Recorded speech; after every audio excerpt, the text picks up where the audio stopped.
वारे बहादर ग्रामपंचायत अधिकारी 15व्या वित्त आयोगाचा निधी लाटला. स्वतःच्या व पत्नीच्या खात्यात 11 लाख वळते. भ्रष्टाचार करायला नियत खराब लागते आणि तो पचवायला अक्कल लागते असे म्हटले जाते.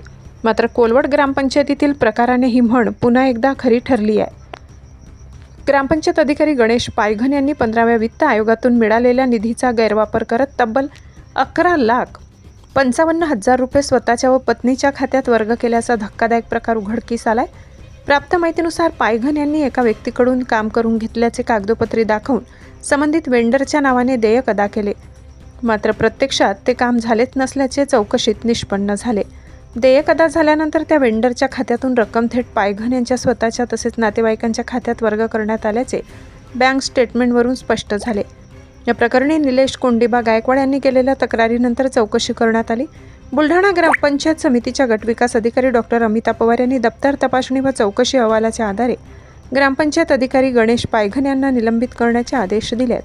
विशेष म्हणजे प्रचंड दबाव असतानाही डॉक्टर पवार यांनी कोणतीही तडजोड न करता कारवाई केल्याने त्यांचे सर्वत्र कौतुक होत आहे. चौकशी अहवालात नमूद आहे की 15व्या वित्त आयोगातून ज्या कामाचे देयक अदा करण्यात आले त्या कामाची नोंद नमुना क्रमांक 5 मध्ये आढळून आलेली नाही. त्यामुळे प्रत्यक्ष काम न करता केवळ देयक तयार करून खर्च दाखविण्यात आल्याचे स्पष्ट झाले. निलंबन आदेशात नमूद करण्यात आले की गणेश पायघन यांचे कृत्य महाराष्ट्र जिल्हा परिषद सेवा वर्तणूक नियम 1964 व 1967 मधील तरतुदींचा भंग करणारे असून शासनाची दिशाभूल व फसवणूक केल्याचे प्रथमदर्शनी दिसून येते. त्यामुळे त्यांना नियमानुसार निलंबित करण्यात आले.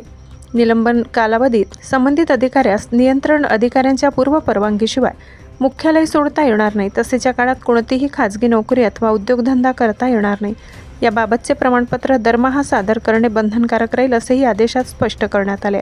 पोलीस टाइम्स मराठी न्यूजसाठी कार्यकारी संपादक मोहम्मद अकील.